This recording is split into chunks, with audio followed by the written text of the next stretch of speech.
Brands have been posting this type of video to sell out their clothing drops every time in record time. And the best part is it's so simple that any brand can make it at any size. So in today's video, I'm going to show you what this video actually is, the psychology behind why it works so well, and how to create it for your own brand no matter how small. And to help me is my friend and co-owner of Mertra, Casper Tremlett. Not only did their brand sell out on the first try, but also time and time again since, now having grown to nearly 500,000 Instagram followers. And now Casper coaches other brand owners to quit their jobs too. But first, what is this video that's helping so many brands sell out their drops? Well, it's basically a short form storytelling clip where you, as the brand owner, explain the journey or reason behind creating a specific product. And that's why we call it a behind the product video. This content is as simple as sitting down and talking to the camera and showing some images of the process over the top. And in a moment, I'm gonna break down how to create a behind the product video for yourself. But first, let's join with Casper to watch an example from another brand. What do you wear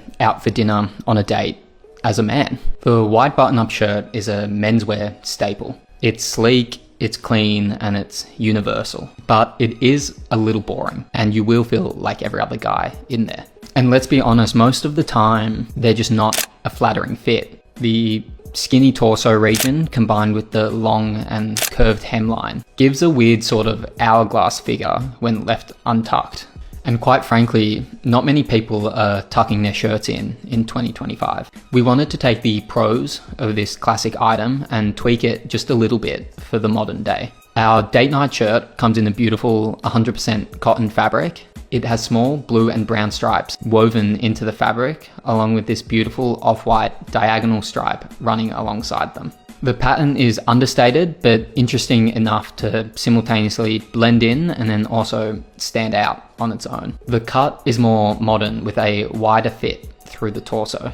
This enables a more relaxed and flattering fit than the average button down. The length is designed to have similar proportions from when you would tuck in your shirt without actually having to do so. The date night shirt, along with a few other items, are releasing very, very soon on our website. Jasper is the man. The absolute man. He's the man. Why do you think a video like this works so well for clothing brands? There's a few things, obviously. I think immediately you see the brand world. So you know the environment that the garment's meant to be sitting in straight away with his explanations and descriptions and even his motivations of why he's creating the garment. That's the first thing he says, in fact, that he was trying to create something for that dinner setting, a guy going out on a date or something, and that relates directly to the brand world. 100%. And then I think what's a really good almost selling point, he's subconsciously doing this, is he's outlining that in today's world there's a clear problem with the type of garment that's being made by other brands. So he's not immediately dissing them almost, but he's showcasing there's a problem that people aren't doing well enough at the moment and almost creating like, this is why mine is so good. And he does that in a really nice,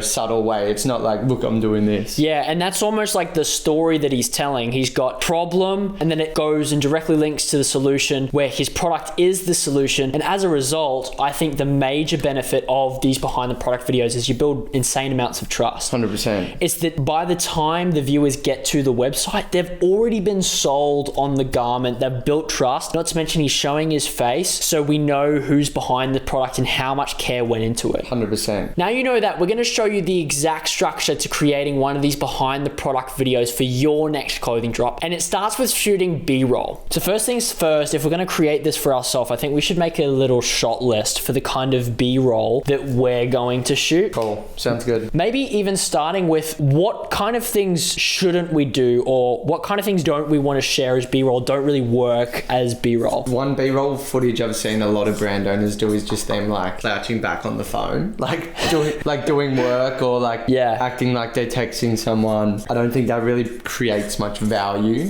when it comes to promoting a garment. Even just visually, it doesn't work as well for B-roll. So anything like talking on the phone, thinking basically anything that isn't visual, because if we go back and we look at Jasper's video from Mutimer, all the B-roll that he's using is it's clear exactly what it's showing without you having to describe what's going on. And even if you don't know exactly what Jasper's saying, you can almost get the story just by looking at the visuals. 100%. So when we're thinking about what we do want to film, one of my first things is probably just like something as simple as like the mood board. Yeah. So 100%. like, because that's probably like inspiration. one of the most visual things in the whole process. We could even have it like pinning up on the wall. Yeah. That's my first idea. Do you have any ideas? I think a really good thing to film is the process of like initial sketches or like design illustrations. Yeah. Essentially that process of working through, you know, even showcasing some of those mistakes. I know other videos in the past, Jasper's shown like initial samples that haven't gone as well, and that just kind of creates a bit more trust and showcases, you know, how much work that goes into the whole process itself. Yeah, absolutely. Something else is like just measuring the designs with printouts, something that we might send into, you know, the suppliers or into the printers, just because that process of like actually measuring it and getting your hands dirty, I think it's really visual. One more that comes to my mind is just like filming us taking photos of the designs or like creating marketing materials. Yeah, for sure. This is only 4 B-roll shots we've listed out. The way that we'd expand on this is for each of these, we could do a close-up and a wide shot. Yeah. So we could show the specific detail and we could cut out to the wide, and now we've got 8 without really having to come up with extra any more ideas. But the truth is, if we just did these B-roll shots and strung them together, it's not really much of a story. Right, so what we're going to do is show you the step-by-step process of actually how to film yourself on camera and actually talk on camera in a way that's not going to take you all day. If we look back at Jasper's video, he also has this segment where he's like just talking to camera like this, which we sometimes call A-roll. It's sometimes called talking head, which is a really funny name. There's like a few questions that come to mind that we could ask ourselves, that other people could ask themselves, to create our own versions of this talking head video. I think it's important to do this if you're a brand owner starting out or you're not used to being on camera. You can be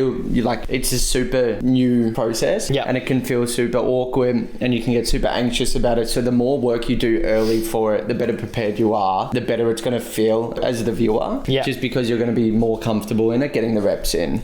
First one being, why did you make this piece? The answer is telling the audience, the viewers, why should we care it exists. How would you answer this for our product, for our t-shirt? Why did we make this piece? Maybe even in reference to the design. First of all, directly drawing from the brand identity, you know, being a cafe is probably one of those third home safe spaces. So showcasing that on the actual graphic design, as well as like there being the symbolism of a spare seat. I think that kind of authentic storytelling when it comes to the graphic has been done like in a strategic manner to be, you know, related to what we've created. So it's the storytelling. I also see it as a bit of a talking point. When someone sees our garment on someone else walking around town, a conversation can be sprung up from the piece about, okay, you know, why is the other chair there and what's this design mean? And they can start talking about how that empty seat, well, he's waiting for company, and how the whole idea is about going places together and starting these micro communities around the place. Another helpful question is, what makes this drop different? I think this is good for brands that have already done drops before, and so they can describe like why they made this product now, why not before, what makes it different from every piece that they've released before. Or if they've never dropped, it's like what makes it different from other brands on the market. And I think for our one specifically, it's probably less about the design and more relates to the storytelling. I also think doing this in a way that you're not trying to sell yourself, you're actually just showcasing your motivations, and then that motivation should convince people enough to buy it. Right? It's not going like, you should buy from me because I'm better. And doing that in a really subtle but nice way is a good way to go about it. A third one that I think is really important, and if you're doing this talking head content, this might be the first time people have come across what you're looking to create, but pretty much specifically saying, who is it for? You know, who should be interested in this piece of content? Who should be interested in this brand? Exactly. For us, I think that's probably a pretty simple answer. It's for people that care about building communities with their friends. It's for people that care about the connectivity. And so we can just relate directly to the target customer here if we wanted to. I think the final thing, even if none of these questions work, is literally just going through the story of how the product came came about. This is what Jasper did when he said, first sample, it didn't go so well. That's why we did sample 2, sample 3, and even focusing on the conflict. I know it's a scary thing to do, to talk about problems that happened in the process, but that's something we can... Trust building, right? Exactly, it's trust building, and it's something we can definitely speak about as it relates to our time frame. Yeah. The kinds of like the first run of designs, everything from shipping, all of it, we can definitely talk on this point for sure. Yeah, I think the ins and outs and learning from whether it's the brand owner or the brand itself, it creates that difference as well. Like it's more talking points, they get to know you better, and that trust gets developed from there. So let's definitely touch on the conflict for ours. Casper, did you notice in the first 2 to 5 seconds of Jasper's video, his scripting was very intentional. He says something along the lines of, what does a man wear out to dinner? It addresses like a clear problem. It directly speaks to the audience though, hey? And the problem that the product is solving. Yeah. So I think for our hook, there's one of two ways that we can go about it for a product video like this. We could do the first type of hook that I think about is in the middle of the conflict, basically starting in the middle of the story. So it could be something about production, something about shipping, tease, or even like the fact that we did this in like 36 hours and it being absolutely mental. I think that's a great hook. Option 2 that comes to my mind is like something surprising or different about the product. So, you know, for example, like it might be something like, this is the only type of product that does X on the market. But I don't really think that the first makes a lot more sense for us in this with the product that we've created. So let's have a brainstorm of that, I reckon. Maybe let's start with like writing out all of like the most conflictive moments in our story for how this product was created. We got too many. We've got too many. I think probably the main conflict was we had a solution of something getting printed but didn't have a design. Yeah. Like having no designs within 24 hours of when this needed to be done by. Yeah, no design. Another one after that was that there was no option for shipping or like just the shipping, even time constraint, essentially. Like we're literally under a ticking time bomb. Yeah, because with the shipping, even if we did express, it was going interstate, it would have still taken 3 days, 2 to 3 business days, and we only had 1, which was just ridiculous. Mental. Is there any others that come to mind? The first designer that we had fell through. So not only did we have no design, but also no designer. Yeah. So just every problem that you don't want could and did happen. If we're to group these together, the thing that I think is similar with all of these is just time. So I think a good hook for us, if we're going to start in the middle of the conflict, is just to mention that, like, time. We could just say something in 36 hours. Is it possible to make a clothing garment? That's good. So is it possible to make a ready-to-market product in 36 hours? I think that's pretty strong because it's good, it's short. This is a good enough base. Let's see how it sounds, when we're filming it and, give it a crack, basically. Let's do it. Let's shoot. And that's exactly what we did. We set up the camera, practiced our opening lines for the hook, then spoke loosely off the talking points. But before we watch the final video, if you don't get the editing right, it'll all fall apart. So I'm going to show you my 2-step framework for exactly how to edit a behind the product video for yourself. And it starts with cutting out unnecessary parts. Instead of starting and stopping every time Casper stumbled over his words, we just kept recording. But this meant the raw video was about 6 minutes long. So you can expect that most of your initial cutting will be unusable footage. But don't stop there, because once you have a fluent video, see if there's any moments where the script strays from your point. We cut those moments out as well. The goal is to get the video down to about 90 seconds or less. Too much more than that and it's more than likely that you're rambling. The second step is to overlay the B-roll. For our video, I used a combination of assets on my computer from the project and some online resources. It's okay to cut back and forth between B-roll and your face to remind viewers who's speaking, but as a rule of thumb, try to use as much B-roll as possible to keep it interesting. And as a third and bonus point, remember to add captions. If you use CapCut, they are native to the software and it's really easy to input. And now the moment you've all been waiting for, the final product.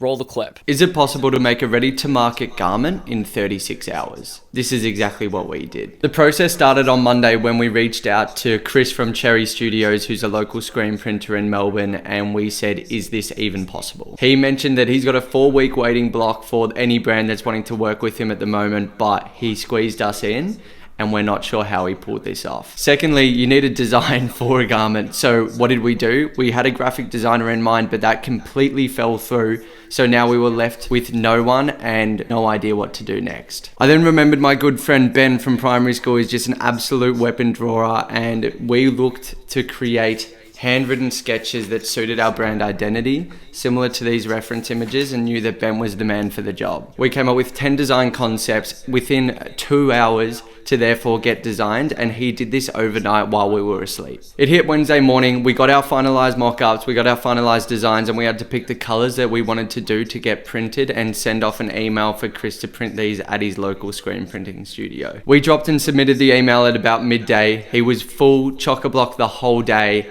He worked after hours. He didn't start printing our job until around 8 p.m. The designs got printed. They looked insane. And not only that, it was door-to-door service. Chris genuinely drove to my front doorstep. We chatted till around midnight. And then I had to catch my flight and leave at about 6 a.m. the next day. From Monday, having absolutely no idea what this brand even was, we got a beautiful design. We got a front graphic that's truly, something we are proud of, as well as a back graphic. It's authentic to us, it's handwritten, and we did it. Something you could input here at the end, especially if this was leading up to a clothing drop, which it obviously is. You could also put the date and the time which you're releasing, or a simple call to action to remind people to hop onto the website before the time of release. This is going to help your conversion rate in actually bringing people from followers to buyers. But other than that, focus on the storytelling, and that is your behind the product video. So there it is. And now you've seen how we market a clothing product leading up to the drop. But if you don't build a community that cares to wear your stuff in the first place, it'll all fall apart. So watch this next video where I deep dive into how to develop a community strategy for yourself and the specific content you can create to grow even when you aren't dropping. I promise this is a literal course that some people charge thousands for, but I haven't got that smart yet, so click the video on screen now.